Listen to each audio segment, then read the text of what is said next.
to our author interview with Night Nook Books. Today we're interviewing Tracy Smith, the author of The First Lady of Jamestown, and most recently, the first book in the Kiki and George series.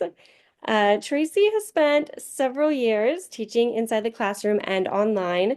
She loves stories of ordinary people who face extraordinary circumstances and rise to the occasion. She lives in northern Utah with her husband and three children, two dogs, and 13 chickens. We're so glad to have her with us today. Hi, Tracy. Hi, thanks for having me. Yeah, we're glad you're here. We love to have authors, and we're glad you're joining our team and having your books with us on Night Nook Books. Let's talk a little bit about where you started with books early in life. Do you have any memories of your favorite books growing up? I guess I've always loved history.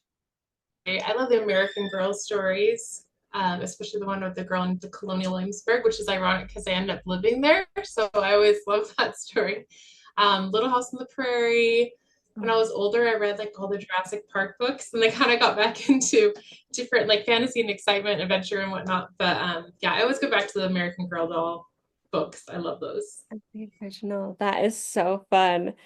Do you have a favorite character in those books? I don't know if I read those actually. I should have to pull them Oh, off yeah. the I know. library Now shelf. I'm like racking my brain. So Colonial Williamsburg is in Virginia, and the girl that lived there, I want to say it was like Savannah. Oh, And so okay. they basically take a different era of the United States and they have a girl that's just a normal girl. And so then there's like Addie in like the 1920s and or maybe she's in the 1800s. Now I'm mixing them all up. But I remember like colonial period is like my favorite time to learn about. And World War II. That's fun.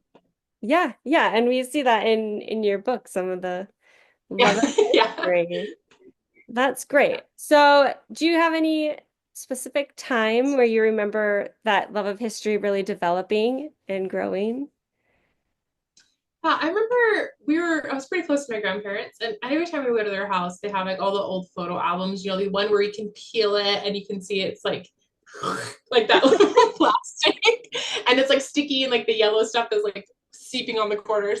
Um, so I just remember going and just asking questions after questions after questions, and I've always felt drawn to my family and drawn to stories, and ironically, after I've been published, my mom was like, "You used to always tell stories and write stories." It's like I did. Like I don't remember writing them, but I used to love doing it. And so I feel like I've always been drawn to history.